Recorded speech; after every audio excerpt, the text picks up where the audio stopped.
sistem reproduksi pada wanita. Pertama, apa sih sistem reproduksi pada wanita itu? Jadi, sistem reproduksi pada wanita yaitu sistem biologis yang terdiri dari organ dan jaringan untuk berkembangbiak pada wanita. Nah, di sistem reproduksi wanita ini dibagi menjadi beberapa bagian yaitu genitalia eksternal dan genitalia internal. Pertama yang saya akan bahas yaitu tentang genitalia eksternal.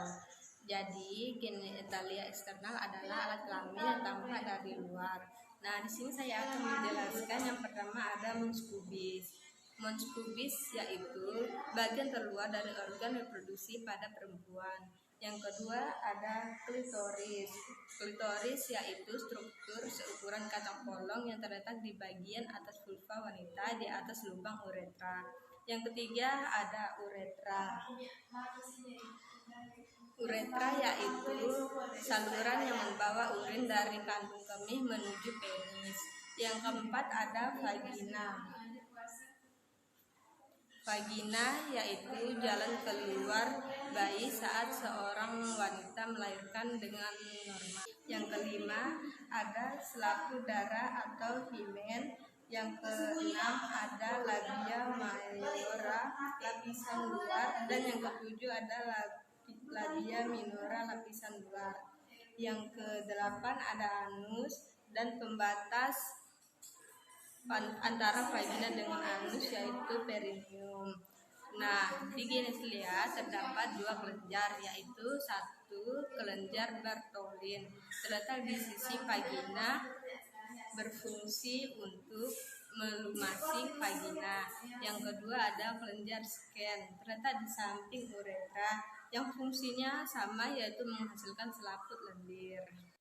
Oke, selanjutnya saya akan menjelaskan tentang genitalia internal. Genitalia internal adalah alat kelamin yang tidak tampak dari luar, artinya dia berada di dalam. Nah, di sini saya akan menjelaskan yang pertama ada uterus. Uterus atau rahim sebagai tempat disimpannya sel telur yang sudah dibuahi hingga menjadi janin atau siap untuk dilahirkan. Yang kedua ada ovarium.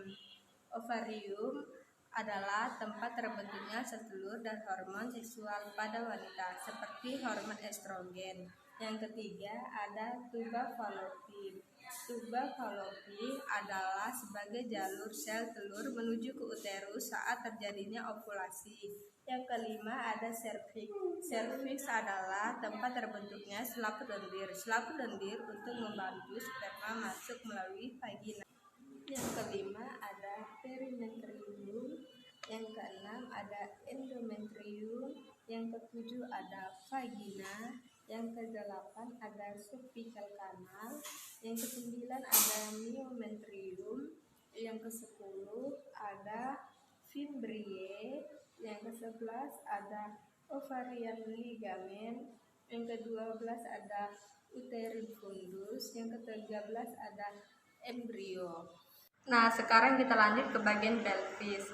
Pelvis terbagi menjadi dua bagian, yaitu pelvis mayor dan pelvis minor. Pelvis mayor berfungsi untuk menyokong organ abdomen, dan pelvis minor berfungsi untuk menyokong organ reproduksi. Panggul terdiri dari dua tulang koksai, satu tulang sakrum, dan satu tulang koksikis. Os koksai dibagi menjadi tiga bagian, yaitu os ilium, os ischium, dan os pubis. Os ilium dibagi menjadi beberapa bagian. Yang pertama crista iliaca, terus yang bagian menonjol spina iliaca anterior superior, yang kedua spina iliaca anterior inferior, dan yang bagian belakang spina iliaca posterior superior dan spina iliaca posterior inferior, dan linea terminalis. Os ischium terbagi menjadi beberapa bagian, yaitu tuber ischiadica, terus spina ischiadica, ischiadica incisura mayor, spinadia incisura minor, terus acetabulum, kemudian foramen obturator.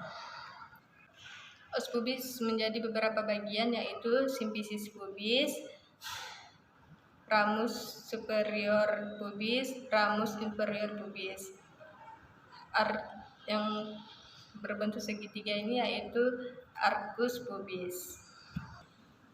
Os sacrum terbagi menjadi beberapa bagian, yaitu promontorium yang ini, terus yang berlubang-lubang ini yaitu foramen sacroiliaca, kemudian yang ini articulatio sacralis. Os coccygis terdiri dari 3 sampai 4 ruas tulang sejajar dan fleksinya memanjang. Ligamen terbagi menjadi beberapa bagian. Yang pertama ilio-lumbale, kemudian yang kedua sacroiliaca, kemudian yang ini longitudinale anterius, kemudian yang ini sacrospinale, yang ini sacrotuberale, kemudian yang ini inguinal, kemudian yang ini pubicum. Seni terbagi menjadi beberapa bagian, yaitu 2 artikulasi sacroiliaca, terus yang ini artikulasi sacrococcygeus, kemudian yang ini artikulasi simfisis pubis.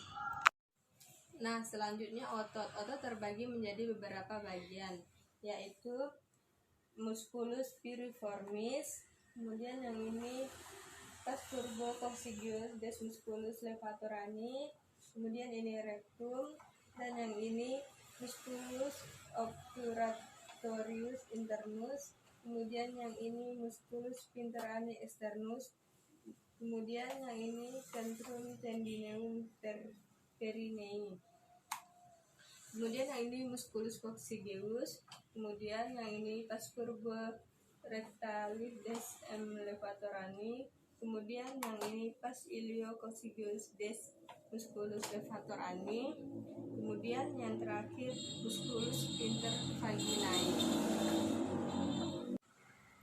Nah, selanjutnya di sini saya akan menjelaskan tentang tipe pelvis atau bentuk panggul. Yang pertama ada genekoid. Genekoid bentuknya hampir seperti lingkaran. Bentuk panggul seperti inilah yang biasa ditemukan, dan 41% wanita memiliki bentuk panggul seperti ini.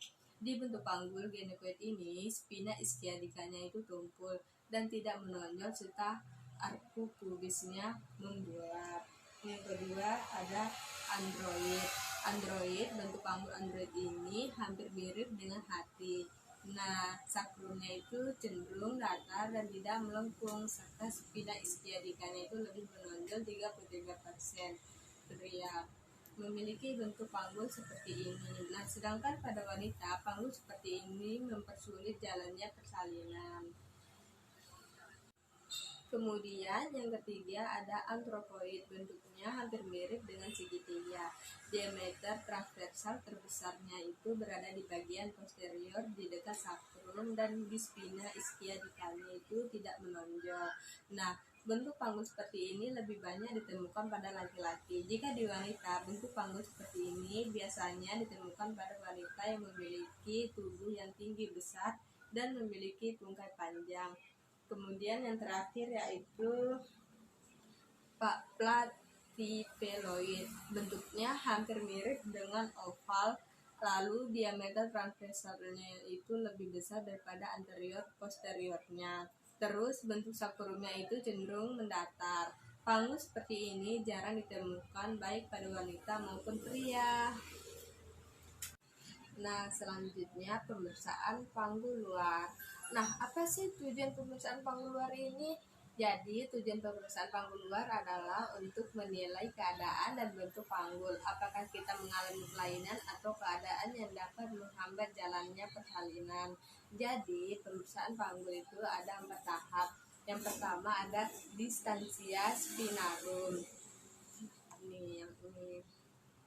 Distansia spinarum ini pemeriksaan yang dilakukan pada spina iliaca superior inferior. Jarak normal spinarum ini adalah 23 sampai 26 cm. Yang kedua ada distansia cristarum. Distansia cristarum pemeriksaan di bagian crista iliaca dekstra dan sinistra, dan jarak normalnya adalah 26 sampai 29 cm. Yang ketiga yaitu konjugata eksterna. Konjugata eksterna ini pemeriksaan yang dilakukan dari ujung simplicis pubis sampai ujung processus spinosus ruas tulang lumbar kelima. Jarak normalnya adalah 18 sampai 20 cm. Dan yang terakhir yaitu pemeriksaan lingkar panggul. Pemeriksaan lingkar panggul dilakukan dari bagian atas simplicis pubis ke pertengahan antara spina iliaca anterior superior dan trochanter mayor dan melingkar ke seluruh panggul. Jarak normalnya adalah 80 sampai 90 cm.